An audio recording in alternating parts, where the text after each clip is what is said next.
सुप्रभात बच्चों, ये है शब्द भेद अर्थ के आधार पर पाठ 8, जिसको कि हमने क्वार्टरली एग्जाम्स में कर लिया था। इसके हमने 5 हिस्से क्वार्टरली एग्जाम में कर लिए थे। अब हम करेंगे छठा भाग, समरूप भिन्नार्थक।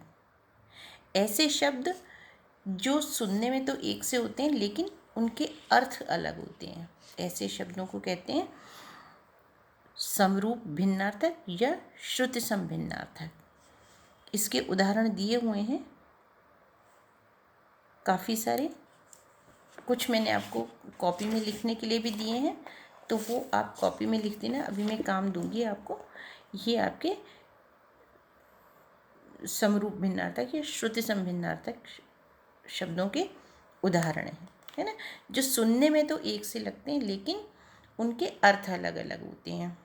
या कभी कभी हम स्पेलिंग मिस्टेक कर दें तो उसका अर्थ ही बदल जाएगा। जैसे बहुत इजी सा लेते हैं हम एक कॉमन, शोक और शौक। केवल एक मात्रा का फ़र्क है और मात्रा के फ़र्क से उसके उच्चारण में भी फ़र्क आ जाता है, शोक शौक, है ना, लेकिन अर्थ दोनों के अलग अलग हैं। आदि आदि दोनों के मात्रा अंतर है, सुनते हैं तो लगभग एक सी लगती, लेकिन अर्थ दोनों के अलग हैं। और कुल कूल, ग्रह गृह, लेकिन अर्थ सबके अलग अलग होते हैं। इनको कहते हैं सुनने में जो एक से लगे लेकिन उनके अर्थ अलग हों, वो कहलाते हैं श्रुति सम भिन्नार्थक। ये एक्सरसाइज ये मैंने कर दी है, ये आपको करनी है। नंबर 2, नंबर 3 भी आपको करनी है। उसमें केवल सही शब्द पे, जो चित्र के अनुसार सही शब्द है उस पे आपको टिक लगाना है ना। अच्छा, ये एक्सरसाइज 4 ये भी आपको करनी है। इसमें जो रंगीन शब्द है उसको सही करके लिखना है, वो गलत लिखा है उसको सही करना है।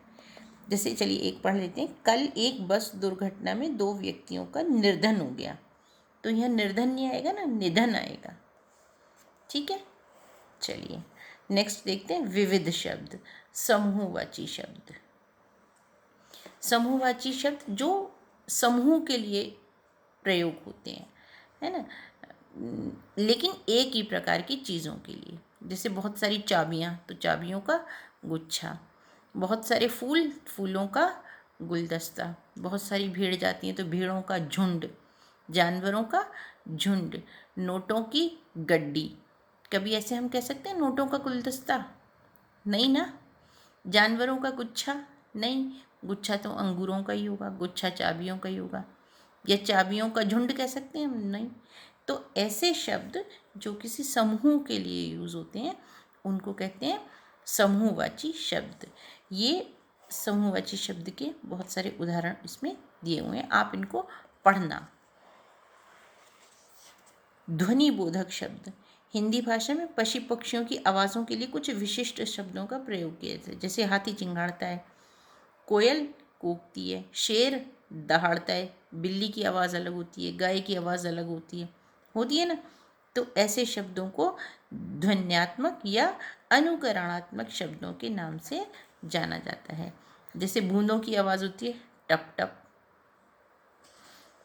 उसकी आंखों में अश्रु छल छला उठे, है ना।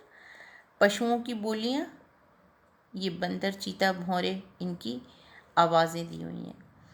पक्षियों की आवाज़ें, चिड़िया, बाज, बतख, कोयल, मधुमक्खी, उल्लू। ऐसी कुछ पदार्थों की ध्वनि या क्रियाएं, हृदय धड़कना, जिह्वा लपलपाना, जिह्वा मीन्स जीभ, जिह्वा लपलपाना, दांत किटकिटाना, पैर पटकना, इंजन भग भग करना, जैसे रेलगाड़ी की आवाज़ होती है ना छुक छुक, गोली सनसनाना, घंटा टनटनाना, चारपाई चूं चूं करना, हवा सरसराना, साए साए करना, मोटरसाइकिल फटफट करना। ये कुछ पदार्थों की ध्वनि और उनकी क्रियाएं हैं। शब्द युग्म, जब अर्थ में विशेषता लाने के लिए उसी अनुपात का एक शब्द लगाकर प्रयोग किया जाता है तो ऐसे शब्द को शब्द युग्म कहते हैं। युग्म का अर्थ है जोड़ा। जैसे ऐसे शब्दों को 6 श्रेणियों में बांटा जा सकता है। एक ही शब्द को 2 बार प्रयोग करना, सजातीय या समानार्थक शब्दों का प्रयोग करना, विलोम शब्दों का प्रयोग, सार्थक और निरर्थक शब्दों का प्रयोग, निरर्थक शब्दों का प्रयोग, शब्दों के बीच में परसर्गों का प्रयोग, एक ही शब्द का बार बार, जब एक ही शब्द का 2 बार प्रयोग किया जाता है उन्हें पूर्ण शब्द युग, ऐसे शब्द युग्मों को पूर्ण पुनरुक्त शब्द कहते हैं। स्थान स्थान पर, किनारे किनारे, कैसे कैसे, क्या क्या, तुमने कल क्या क्या खाया था, वहाँ कौन कौन आया था, न जाने कैसे कैसे लोग आ जाते हैं, है ना।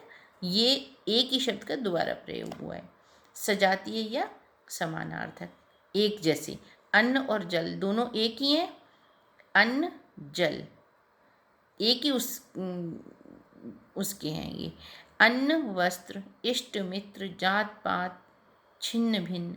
भारत में आज भी जात पात का बोलबाला है। भूकंप के कारण सभी कुछ छिन्न भिन्न हो गया। निर्धनों के पास अन्न वस्त्र की न्यूनता है। ये सजातीय या समानार्थक शब्दों के। विलोम शब्द, आदान प्रदान, भाषा के द्वारा हम विचारों का आदान प्रदान करते हैं, है ना। आशा निराशा, व्यक्ति का जीवन भर आशा निराशा में डूबा रहता है। व्यक्ति जीवन भर आशा निराशा में डूबा रहता है। इधर उधर, जय पराजय।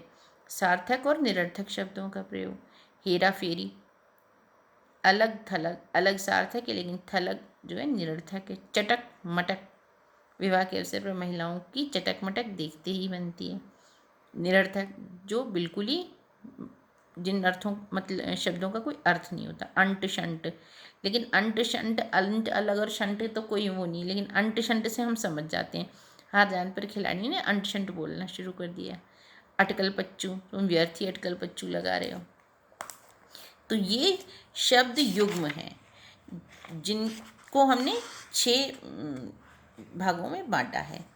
एक है शब्दों के बीच में परसर्गों का प्रयोग, कभी ना कभी, खेल ही खेल में, खेल ही खेल में बच्चों का झगड़ा हो गया, कोई ना कोई, आज कोई ना कोई अवश्य आएगा। समूहवाची शब्दों का प्रयोग उनके अभिष्ट अर्थ में ही करना चाहिए, यानी कि उन्हीं के लिए होता है। ध्वन्यात्मक या अनुकरणात्मक शब्द पशु पक्षियों की बोलियां तथा पदार्थों की ध्वनियों व क्रियाओं से बने हैं। शब्द युग्म समान तथा असमान शब्दों के योग से बनते हैं। ठीक है, ये आपका चैप्टर पूरा हो गया। इसमें मैं एक्सरसाइज दूंगी, अभी आपको कर लेना। धन्यवाद।